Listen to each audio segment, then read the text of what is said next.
Bismillahirrahmanirrahim. Assalamualaikum warahmatullahi wabarakatuh. Bismillahirrahmanirrahim. Hamdan lillah wa musalliyan ala rasulillah.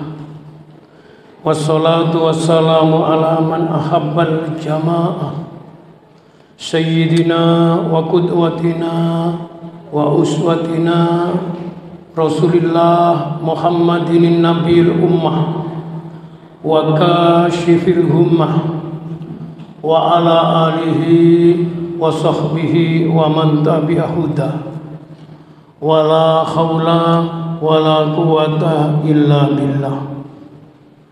Asyhadu an la ilaha illallah wahdahu la syarika lah wa asyhadu anna Muhammadan abduhu wa rasuluh la nabiyya ba'da.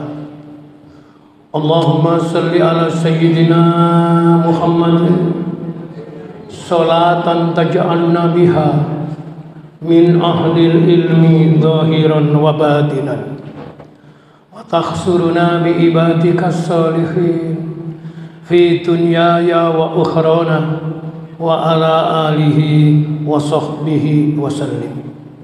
Amma ba'du. Kaum muslimin dan muslimat, jamaah salat isya, salat tarawih dan insyaallah sekaligus salat witir di Masjid Nurul Iman Perumahan Rukun Harapan rahimakumullah. Alhamdulillah. Marilah tidak bosan-bosannya kita selalu memuji Allah, sekaligus mengungkapkan rasa syukur kepada Allah, di mana malam ini kita sudah memasuki malam ke-11 di bulan Ramadan 1440 Hijriah. Sudah sepertiga usia hari di bulan Ramadan terlampaui. Sekarang memasuki sepertiga yang kedua. Mudah-mudahan kita semua dirahmati Allah Subhanahu wa taala. Bapak-bapak, ibu-ibu, jamaah salat isya tarawih di Masjidil Iman rahimakumullah. Ada satu pesan dan sekaligus pemberitahuan dari Allah kepada hambanya, khususnya kita umat Islam. Pesan Allah ini tertulis dalam Al-Quran, di dalam surat Al-Qasas, artinya kisah atau cerita, pada ayat 68. Ini biasa sampaikan pada tausiah singkat di bulan Ramadan, khususnya pada ceramah tarawih. Allah berfirman, a'udzubillahi minasyaitonir rajim. Wa rabbuka yakhluqu ma yasha'u wa yakhtar. Ma kana lahumul khiyarah.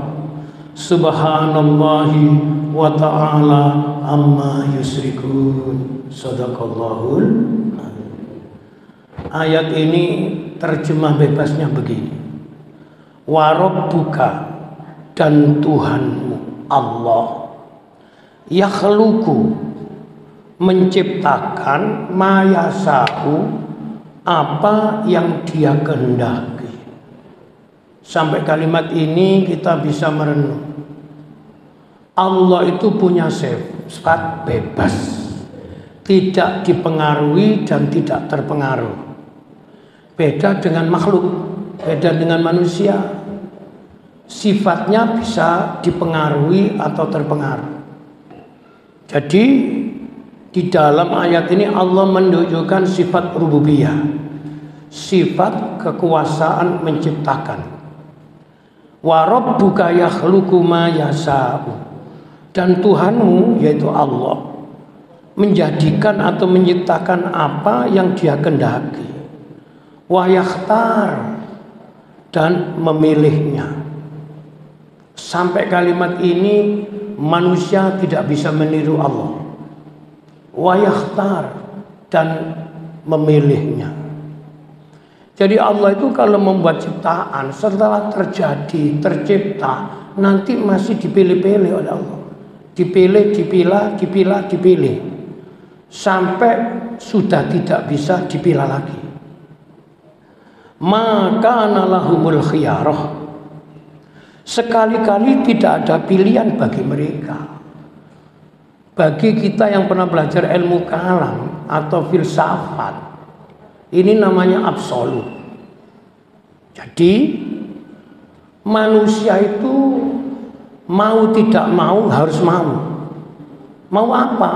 Mau menuruti kehendaknya Allah. Tidak boleh komplain.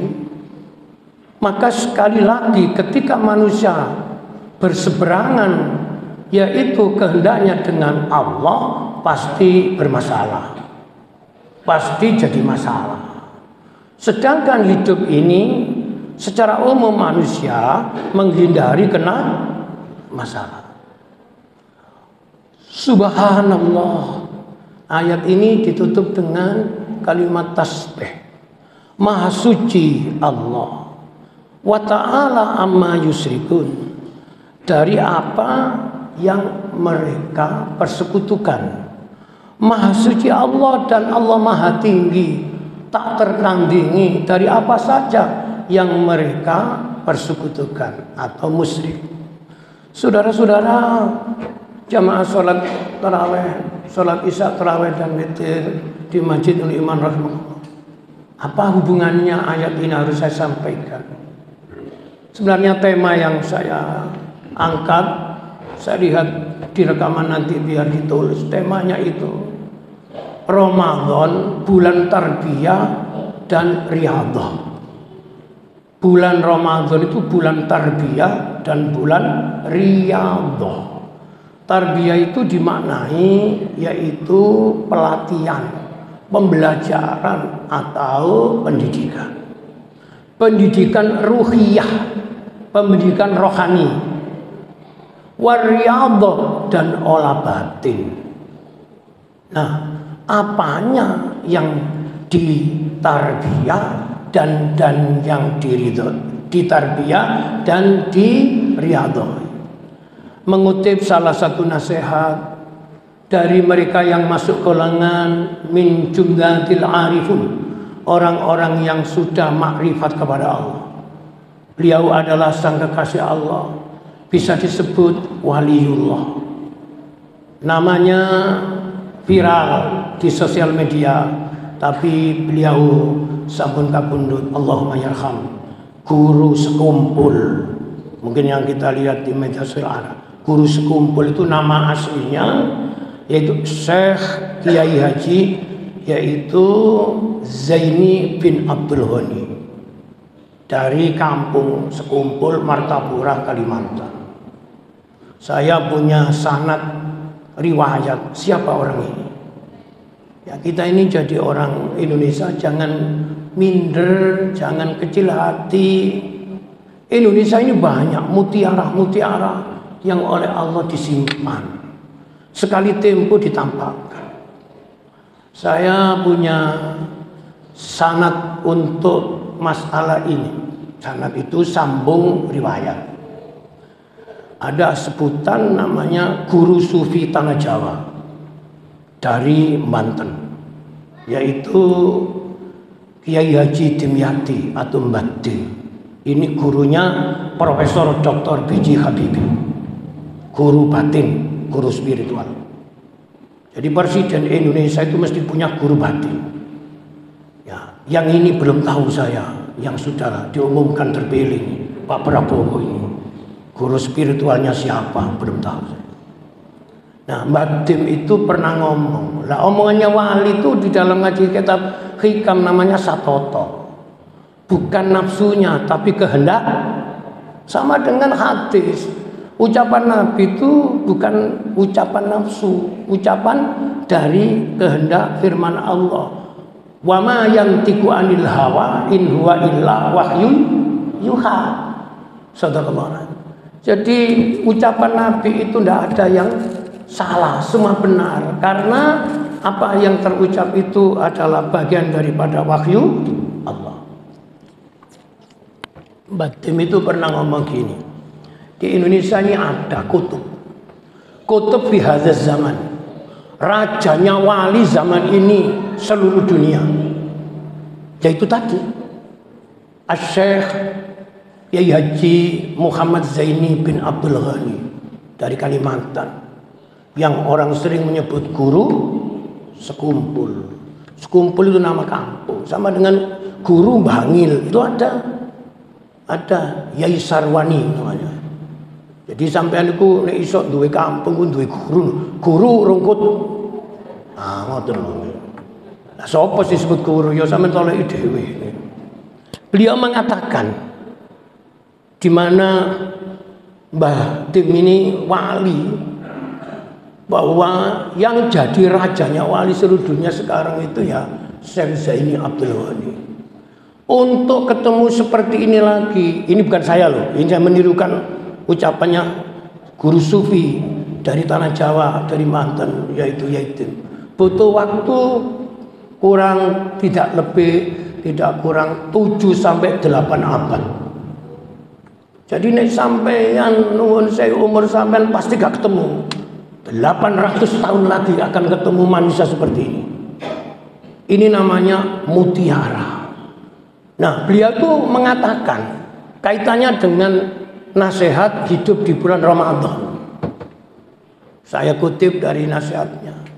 Orang hidup di bulan Ramadan itu akan mendapatkan rahmat dan hikmat dari hidup di bulan suci ini kalau ia sudah menjalani namanya riyadhah batin 4T.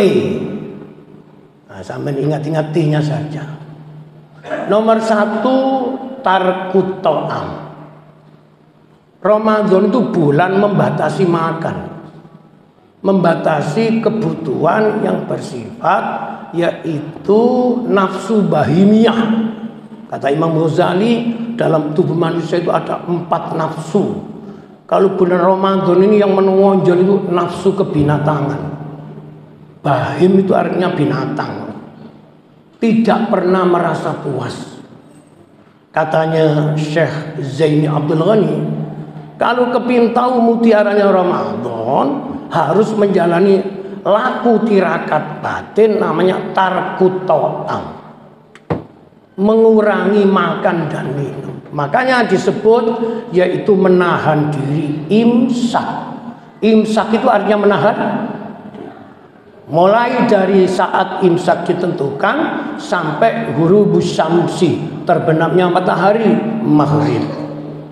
Secara logika durasi waktu 24 jam itu sudah terpotong kurang lebih, bahkan lebih, sekitar 12 jam perut kita istirahat dari makan dan secara logika begitu. Tetapi kenapa kok hukum realitasnya namanya belanja di bulan Ramadan kok semakin semakin apa? Semakin bertambah. Konsumsi kita semakin besar. Ini katanya Syekh Zaini Abdul Ghani, kegagalan hidup di bulan Ramadan. Gak bisa tarkut ta'am. Yang kedua, tarkul manam. Semuanya tak. Yaitu membatasi tidur. Tentunya yang dimaksud tidur ini adalah tidur istirahat. Malam dibatasi. Tidak perlu harus menunggu 10 hari terakhir bulan Ramadan. Sejak mulai Ramadan tidurnya mulai dibatasi. Sepanjang itu masih memenuhi kebutuhan kesehatan. Kenapa? Untuk apa? Tarkul manam, membatasi tidur untuk menambah ibadah-ibadah kepada Allah. Tentunya ibadah sunnah. Qiyamul Ramadan, macam-macam. Yang nomor 3, tarkul anam, yaitu membatasi bergaul dengan manusia. Nah, ini harus didengarkan dengan seksama, tidak dimaknai tersurat. Namanya membatasi bergaul dengan manusia itu bagaimana?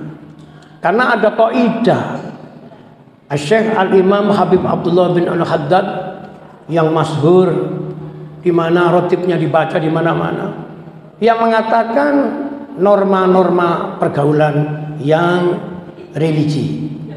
Kalau engkau bergaul dengan manusia itu kok banyak manfaat dari orang yang kamu pergauli itu, teruskan. Kalau kamu bergaul kok malah banyak mudorotnya, maka hindarilah, jangan kau teruskan. Kata kuncinya adalah manfaat atau tidak manfaat. Tapi tidak perlu dibenci. Kan ada orang biasanya diajak pergi-pergi mau, terus kemudian diajak, ayo ini kan sebentar lagi lebaran, ayo ke mall, misalnya begitu. Terus saya gini, enggak usah. Enggak, saya sudah tidak ingin, ini Ramadan saya meningkatkan ibadah. Loh, kamu nanti kan nggak bisa tahu bagaimana perkembangan, yaitu barang-barang produk yang baru. Ini nafsu ini. Ngaji hikam sudah disampaikan. Sesuatu yang merangsang kita untuk ingin tahu, padahal itu tidak dibutuhkan, itu nafsu. Kecuali memang dibutuhkan. Nah, itu yang nomor 4 ini yang sering kita itu gagal. Kata guru sekungkul, tarkul kalam, membatasi omongan. Sama-sama kita sering bicara di depan orang banyak atau ngobrol dengan teman, kalau bulan Ramadan harus dibatasi. Kenapa? Karena ada hadis orang puasa bisa lolos secara syariah, gak batal, tapi hilang pahalanya. Kenapa? Sebab di antaranya ia bicara yang tidak terkendali. Berkaitan inilah para jamaah rahimakumullah, saya menukil salah satu nasihat sang wali Asy-Syaikh Al-Imam Yahya bin Mu'adz Ar-Razi yang mengatakan, ada apa hubungan antara hati dan lisan? Ada korelasi apa antara ucapan dengan yaitu apa yang bersemayam di dalam hati? Ternyata ada. Syekh Yahya bin Mu'adz Ar-Razi mengatakan, hati itu bagaikan periuk, wadah bejana. Sedangkan lesan itu adalah alat untuk mengambil isinya bejana. Sedang dalam kondisi apa? Yaitu periuk atau bejana itu diambil isinya oleh lesan, itulah harga manusia. Ini nasihatnya kiai, ulama, wali. Hati itu seperti wadah menampung sesuatu, dan sesuatu ini akan diambil oleh lesan. Ketika lesan terucap menjadi menyenangkan atau menyakitkan, terasa pahit atau manis, itu karena wadah yang ada di dalam dada itu yang perlu diwaspadai. Ada orang nggak pernah bicara, ngomong titik, nyelekit. Apa nyelekit itu? Ini gak tahu ngomong titik, dirungokno kuping panas ya. Ini akibat wadahnya yang memang isinya pahit.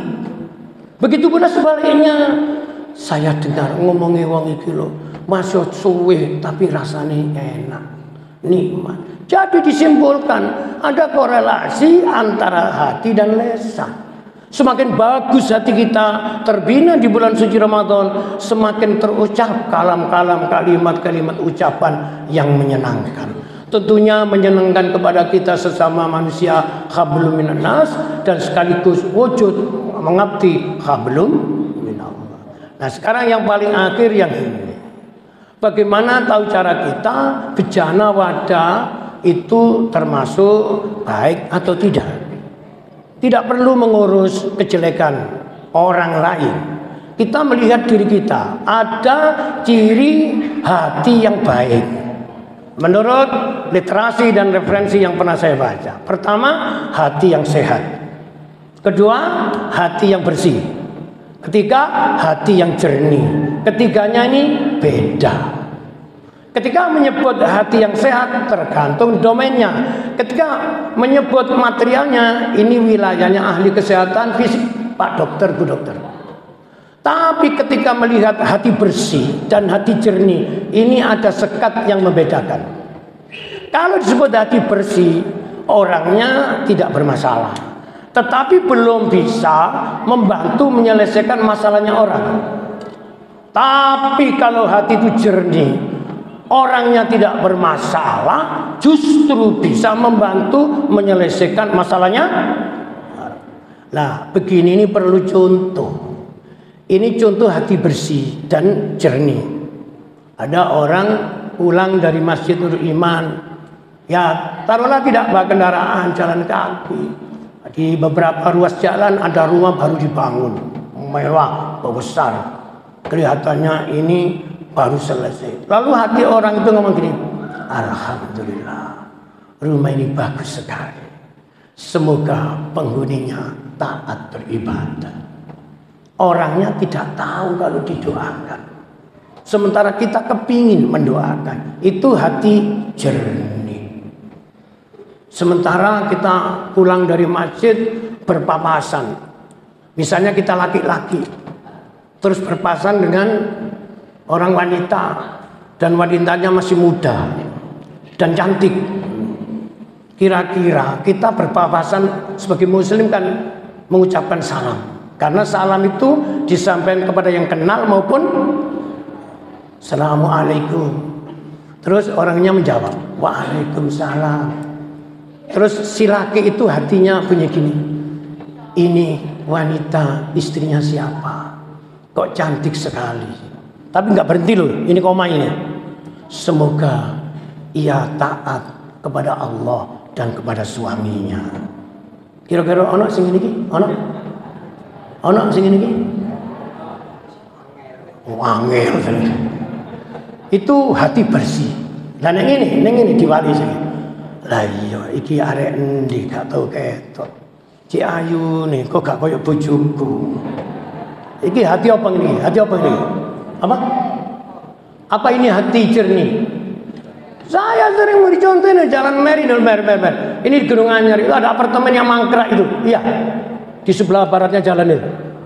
Itu kita jalan lewat situ. Kalau kita itu hati kita ndak masuk wilayah ini, ya dilewati gini dah.